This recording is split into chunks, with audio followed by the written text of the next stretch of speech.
महाराष्ट्र शाही न्यूज मराठी, बातमी मागची बातमी, शोध सत्याचा। भोसदरी येथे तुमचा बॅनर फाडला गेला, घाटकोपरला फाडला गेला, नवी मुंबईमध्ये एका ठिकाणी जो बॅनर काढला गेला, या प्रकाराबद्दल तुम्ही काय सांगू इच्छिता?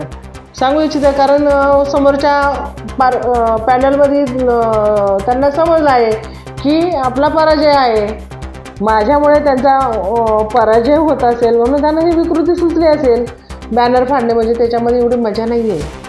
बॅनर फाडणे, बॅनर काढणे ही विकृती सगळ्या सभासद जाणून आहे की त्यांचा पराभव त्यांना दाखवून देत आहे।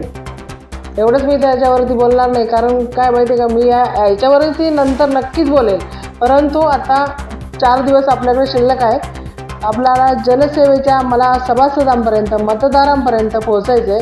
मी त्यांना उत्तर नक्कीच देईन, पण 7 तारखेच्या नंतर उत्तर देईन। मी रीतसर कारवाई केलेली आहे, त्याच्यानंतर मी त्याच्यावरती त्यांना उत्तर नक्कीच देईन 7 तारखेला।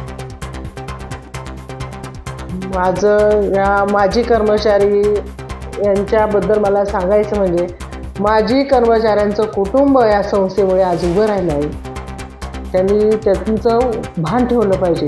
प्रचार करायला काही हरकत नाही, प्रचार करा, प्रचारात सामील व्हा, परंतु जेव्हाच तुम्ही संस्थेच्या प्रचारात असेल त्या प्रचार करताना आपण आपलं तारतम्य त्यांनी सांभाळलं पाहिजे।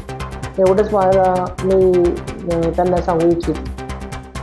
तरी आता 6 एप्रिलला जी निवडणूक होणार आहे, त्या निवडणुकीच्या संदर्भात आपण मतदारांना काय आवाहन करणार आहात?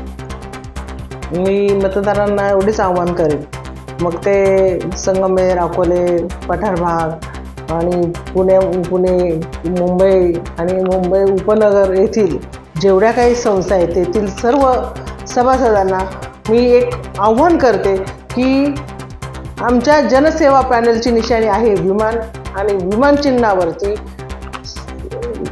शिक्का मारून प्रचंड बहुमताने निवडून द्या।